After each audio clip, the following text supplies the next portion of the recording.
আমরা আসলে এই শীত শুরু হওয়ার প্রথম থেকেই জেলার বিভিন্ন জায়গাতে বিশেষ করে দুস্থ ছিন্নমূল মানুষের মধ্যে কম্বল বিতরণ করতে আসি। আজকে আমরা ৩টি এতিমখানায় বিতরণ করলাম। এটা অন্ধদের জন্য এতিমখানা, এখানে বিতরণ করলাম। এছাড়া একটি মহিলা মাদ্রাসা ও এর আগে আরো ২টি প্রতিষ্ঠানে আমরা বিতরণ করেছি। আজকে আমরা সদয়ে কম্বল বিতরণ করলাম। আর প্রতিদিনই আমরা পর্যায়ক্রমে বিতরণ করছি। গভর্নমেন্ট আমাদেরকে আরো ৩৩ লক্ষ টাকা দিয়েছে। সেটা দিয়ে খুব শীঘ্রই আমরা আরো বেশি কম্বল কিনবো এবং বিতরণ করবো। ১২,৫০০ কম্বল আমরা প্রধান উপদেষ্টার কার্যালয় থেকে পেয়েছি, সেগুলো বিতরণ চলছে। আমরা আরো ৪০,০০০ কম্বলের জন্য চাহিদা দিয়েছি। আশা করি আমরা শীত মোকাবেলা করব।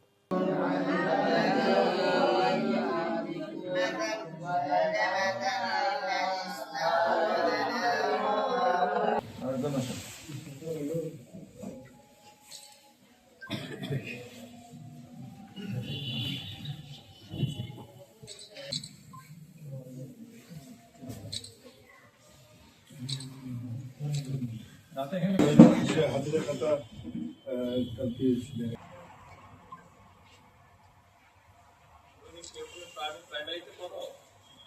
ভর্তি হওয়া এখানেও করা হয়। আমাদের বোর্ডে বই করে ফার্স্ট বাংলা বাইরে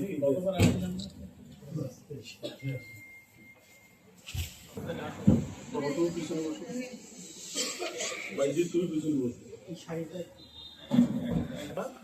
তোমার নাম কি? আমির হামজা।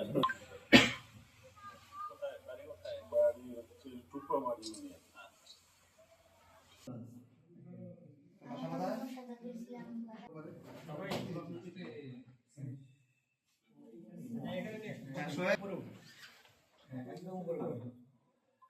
সমস্যা নেই। সোহেল বরাবর আসো। মামা বলা হয় ছোট জন্য মিনারুল ইসলাম সামনে। চাকরি বাকরি পাওয়ার সম্ভাবনা কেমন? আলহামদুলিল্লাহ, যদি আমি পার করে দিতে পারি একবারে এনি টাইম, রাতে রাতে যদি বলবো তার কারণ মানটা অনেক উন্নত। আমার আইডি দিয়ে দিয়েছেন? আচ্ছা ঠিক আছে, দিতে কারণ বাংলাতে তো বাড়ি কোথায়? বাসা বীরগঞ্জ।